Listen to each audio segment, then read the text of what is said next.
As we look at the memoir as an essay, I want you to think in terms of how you plan it.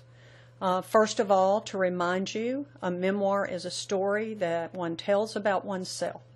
Journals, blogs, and Facebook pages incorporate elements of the memoir, but the emphasis of the memoir is on meaningful insight, which is defined here for you. Given that definition, the purpose or emphasis of the memoir is on what we learn from the story or what we see that may not have been obvious initially. Through the narrative, we discover truths about ourselves and about others.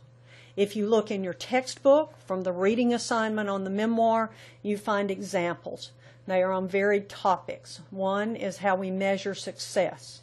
The story of a young woman who was a swimmer and not one who came in first place.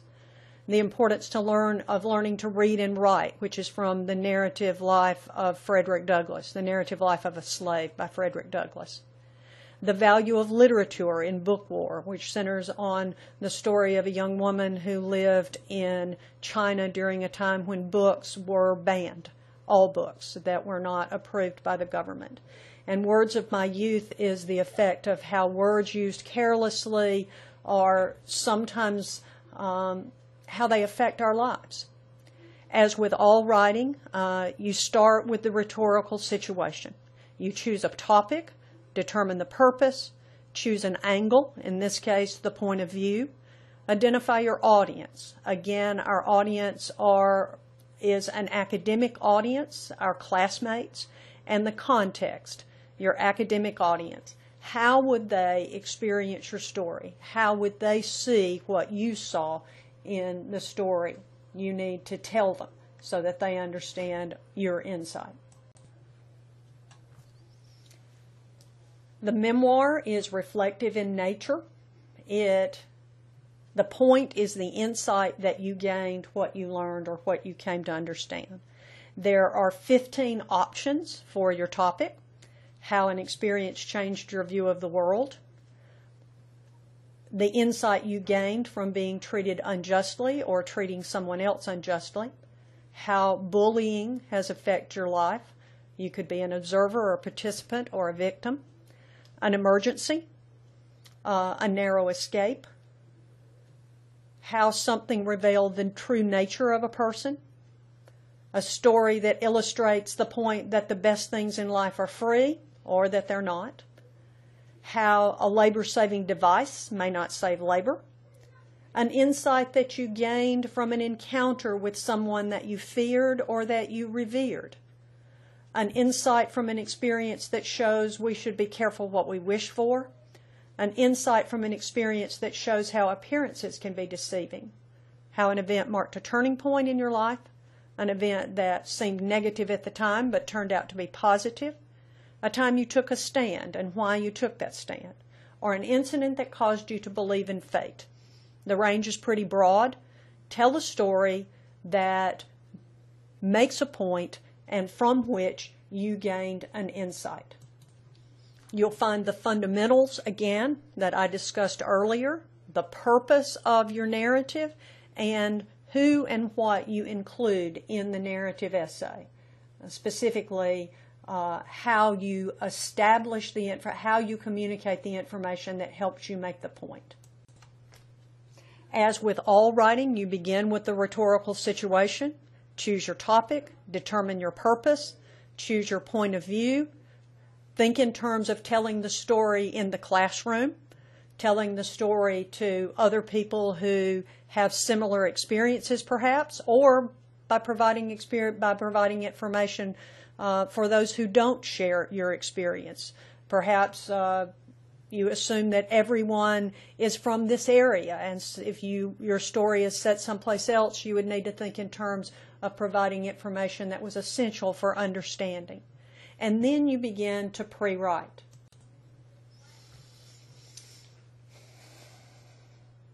Your pre-writing is the same as it was before. You want to generate as much information as possible because then it's easier to choose what's good.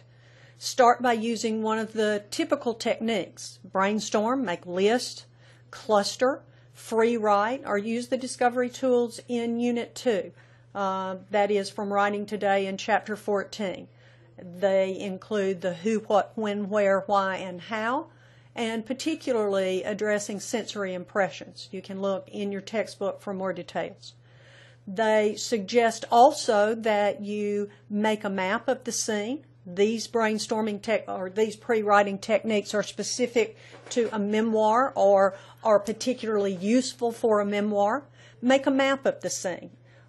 Think about what dominant sense you want the person to take away. What's important?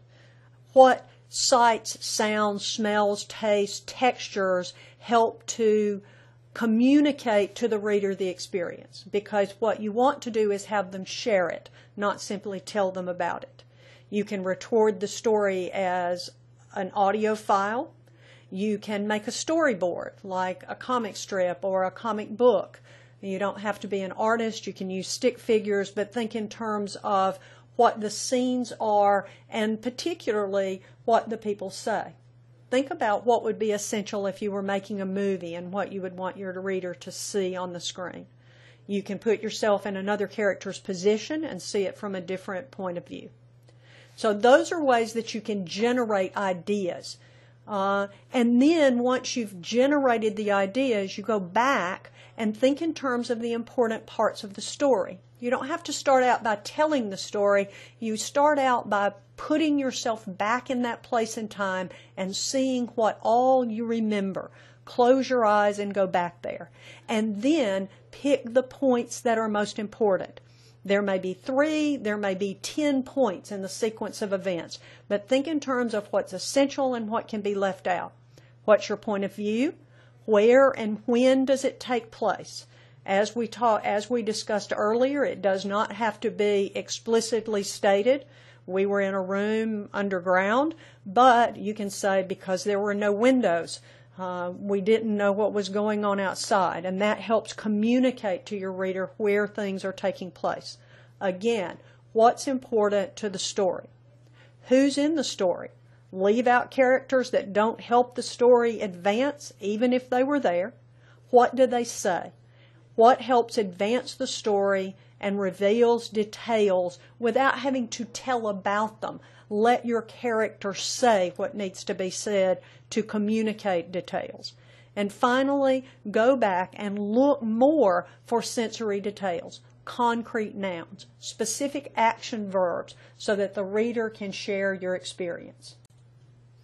As before, you're looking for your main point. Once you've gathered your information, then you decide what your main point is. Even if you had it in your mind to start with, you go back and revise. Make it better. What point is the story supporting? What insight did you gain? Again, your insight may deepen or change. Remember, you can revise the thesis at any time. It just needs to be consistent with the story and with the conclusion. Even though the text states that the thesis may be implied, you're required to include one.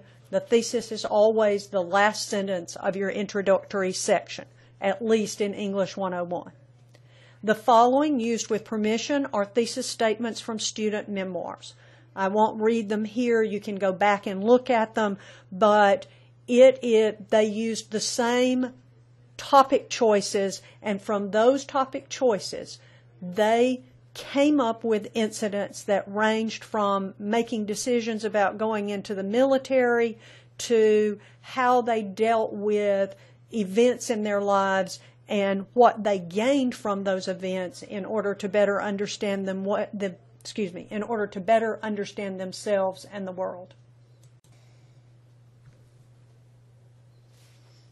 As before, organization is important. We look at the chronology of events. We think about what's important.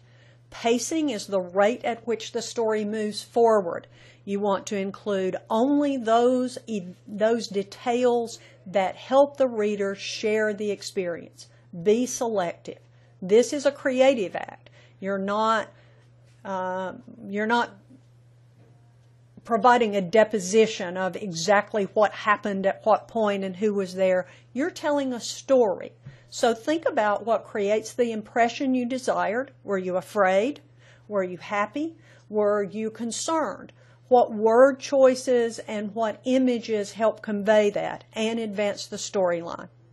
Tell the story, events in order so the reader can tell the sequence, and then think in terms of making adaptations to that. But always begin by putting things in chronological order, the sequence in which, the order in which they occurred. Transitions are important, as always. Transitions connect ideas, as we discussed in the last unit. Organization has two elements, the order, in our case the chronology, and second, the relationships. Here, the idea of plot. They can't substitute, but they make things clearer. These two links are to sites that give you additional information about transitional elements, and the University of Wisconsin Madison, that link takes you to a list. It includes transitions that relate to time specifically. So think in terms of how you can make the narrative flow. When there are transitions missing, the reader has trouble following what you have to say.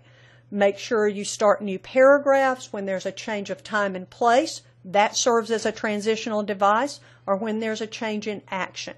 You want the reader's brain to have a chance to the reader's brain to have a chance to catch up by starting a new paragraph.